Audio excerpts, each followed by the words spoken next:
একটা কথা ভাবতেছি দর্শক, সেটা হলো যে ডোনাল্ড ট্রাম্প তারেক রহমানকে কি শুভেচ্ছা দিলেন নাকি সতর্ক করলেন?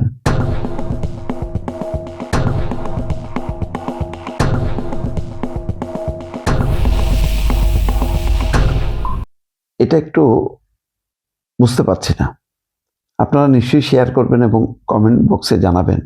কেন বললাম, শিরোনামটা দেখেন, কালবেলার যে শিরোনামটা, সামরিক বাহিনী এবং সরঞ্জাম চুক্তি নিয়ে তারেক রহমানকে ট্রাম্পের আহ্বান।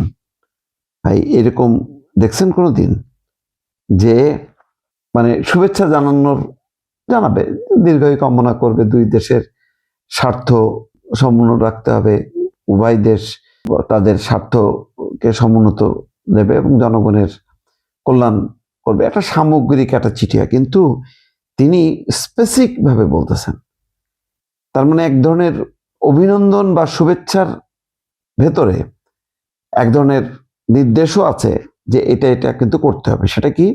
চিঠিতে যে চিঠি দিছে, অভিনন্দন জানায়, চিঠিতে নিয়মিত প্রতিরক্ষা চুক্তিগুলো সম্পন্ন করার তাগিদ দেন তিনি। নিয়মিত প্রতিরক্ষা চুক্তিগুলো সম্পন্ন করার তাগিদ দেন, অর্থাৎ ইন্দো প্যাসিফিক অঞ্চল নিয়ে আমেরিকার বেশ কিছু চুক্তি আছে, যে চুক্তিগুলো শেখ হাসিনার সময় থেকে ঝুলে আছে, চুক্তিগুলি হয়নি। এখানে চীনের আপত্তি আছে, ভারতেরও আপত্তি আছে। আচ্ছা, এখানে বলা হচ্ছে যে এতে বাংলাদেশের সামরিক বাহিনী বিশ্বের সেরা সরঞ্জাম অর্জনের সুযোগ পাবে বলে জানান ট্রাম্প।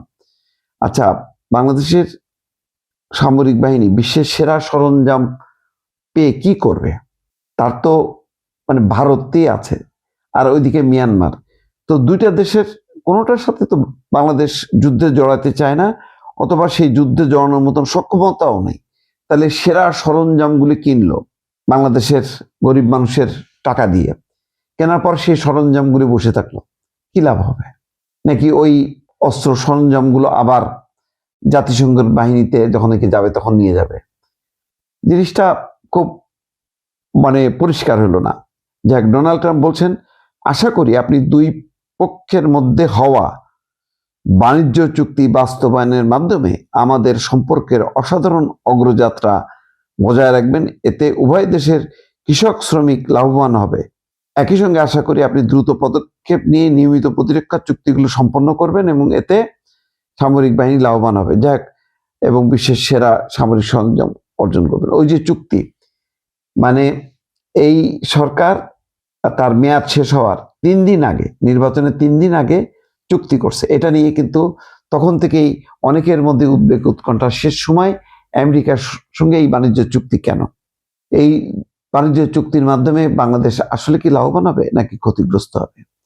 কেউ বলছেন যে এটা এমন এক চুক্তি, যেই চুক্তিতে বাংলাদেশের লাভবান হওয়ার কোনো সম্ভাবনা নেই।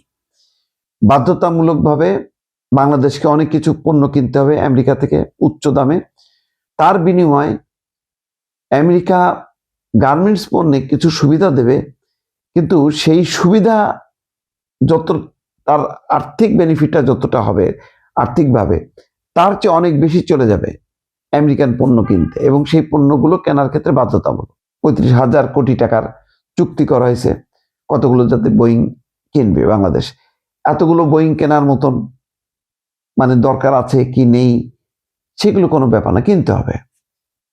তো দেখেন না, ওই যে দেখবেন যে অনেক মেডিকেল ইকুইপমেন্ট আছে, দুর্নীতির মাধ্যমে সেগুলি কেনা হয়, কিন্তু সেই ইকুইপমেন্ট চালানোর মতন লোকবল নেই, ফলে বসে থেকে থেকে সেই সব ইকুইপমেন্ট নষ্ট হয়। তা আমাদেরও প্রচুর বোয়িং কিনতে হবে তাদের কাছ থেকে। তাহলে এয়ারবাস কেনার কোনো সুযোগ নেই, তাহলে ইউরোপের সাথে বা ফ্রান্সের সাথে আমাদের সম্পর্কের একটা ঘাটতি হবে। বোয়িং কিনে আমরা সেই বোয়িংগুলি ব্যবহার করতে পারবো না, ব্যবহার করতে গেলেই ক্ষতি হবে। ফলে এইটা বড় ধরনের একটা বোঝা চাপানো হলো, লোকসানের বোঝা চাপাই দেওয়া হলো। এইসবগুলোর আরো বিস্তারিত দিক যখন নাকি জানা যাবে, যখন চুক্তির পুরো বিস্তারিত জিনিসটা উন্মুক্ত হবে এবং অ্যাসেসমেন্ট হবে। এখন শুভেচ্ছা বাণীর মধ্যে, অভিনন্দন বার্তার মধ্যে যে চিঠি, সেই চিঠির ভাষা কিন্তু বাণিজ্য চুক্তি আর সামরিক সরঞ্জাম। তার এই দুটাতেই আমেরিকার ইন্টারেস্ট আছে। আমেরিকার ইন্টারেস্ট যেখানে আছে বোঝা যাবে সেটা বাংলাদেশের স্বার্থে না, এটা হচ্ছে আমেরিকার স্বার্থে। এখন এই বোঝা তারেক রহমান সরকারের উপর যে পড়লো, এটা কি বহন করতে পারবে কিনা, এটা অচিরেই জানা যাবে দর্শক।